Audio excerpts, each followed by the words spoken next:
엄마, 할아버지 언제 쫓아낼 거야? 그날은 밤 11시 서재에서 서예 연습을 하고 있던 제 귀에 손자의 목소리가 날카롭게 들려왔습니다. 순간 손에 쥔 붓이 덜컥 떨어졌습니다. 유럽 여행 다녀온 후에 바로 처리해야지.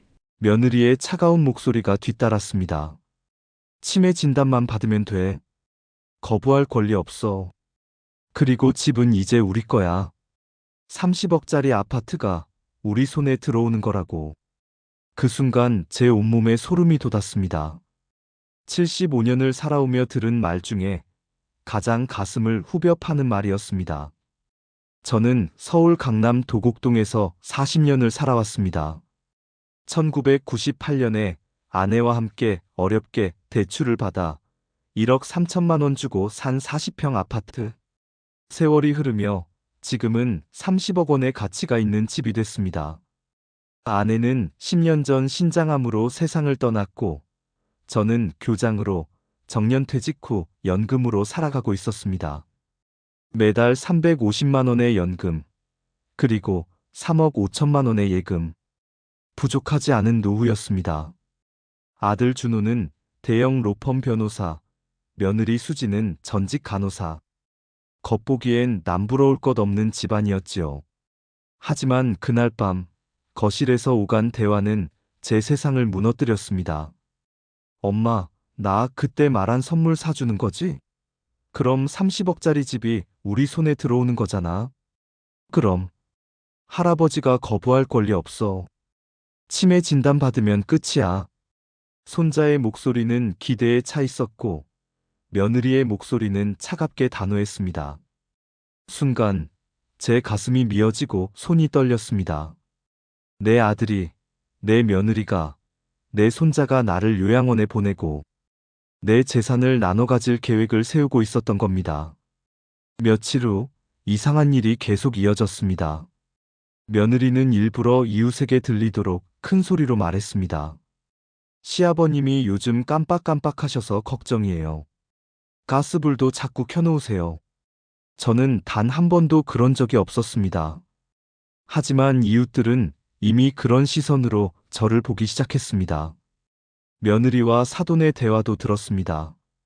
일은 넘으면 치매가 와도 이상할 게 없어. 자식들이 증언하면 의사도 그대로 믿어. 사돈의 목소리는 너무나 당당했습니다.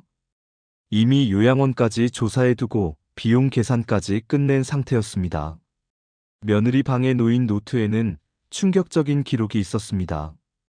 7월 10일, 같은 질문 4번 반복. 7월 11일, 이웃에게 집 찾아달라 함. 7월 12일, 오늘 날짜를 모름. 하나같이 거짓말이었지만 마치 사실인 것처럼 꼼꼼히 기록돼 있었습니다.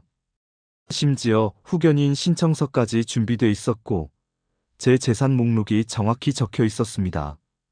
도곡동 아파트 시가 30억 원, 예금 3억 5천만 원, 연금 월 350만 원. 제 모든 자산이 이미 계산되어 있었습니다. 그 순간 저는 결심했습니다. 더 이상 당하지 않겠다고. 가족이 유럽 여행을 떠난 그날, 저는 움직였습니다. 제자였던 부동산 중개업자의 도움으로 집을 내놨습니다. 하루 만에 30억 현금 매수가 붙었고 잔금까지 치렀습니다. 저는 수원에 작은 아파트를 마련했고 바로 이사를 했습니다. 40년을 함께한 집을 뒤로하고 홀로 새 출발을 한 것입니다. 며칠 뒤 가족이 돌아와 전화를 걸어왔습니다. 아버지, 집이 왜 다른 사람이 살고 있어요? 팔았다. 30억에. 뭐라고요? 왜 우리랑 상의도 안 하고. 내 집인데 내가 팔면 안 되냐? 너희가 날 요양원에 보낼 때 내 갈 곳은 생각했니? 순간 전화기 너머는 조용해졌습니다. 그제야 그들은 모든 게 들통났음을 알았습니다. 아버지, 제발 다시 기회를 주세요. 기회? 나를 치매 환자로 몰아넣으려던 너희에게 무슨 기회를 줘? 그날 밤 아들과 며느리, 손자는 갈 곳이 없어 결국 모텔에서 하룻밤을 보냈다고 합니다. 그 후로 상황은 무너져 내렸습니다. 아들은 회사에서 효자 마케팅으로 승진까지 했지만 아버지를 속여 재산을 노렸다는 소문이 퍼져 결국 회사를 그만둘 수밖에 없었습니다. 며느리는 동네에서 매장당했고 손자는 학교에서 따돌림을 당했습니다.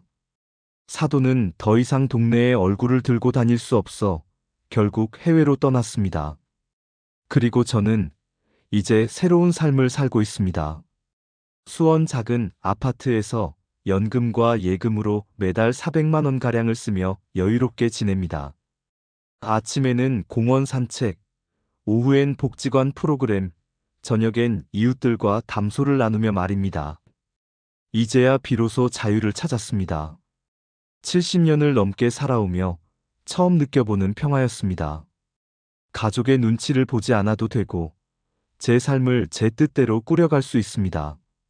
저는 이제 다시는 속지 않기로 결심했습니다. 한번 배신한 사람은 또 배신할 수 있다는 걸 뼈저리게 배웠으니까요. 그리고 오늘도 저는 제 인생을 다시 살아갑니다. 늦었지만 제 삶을 되찾은 기분입니다.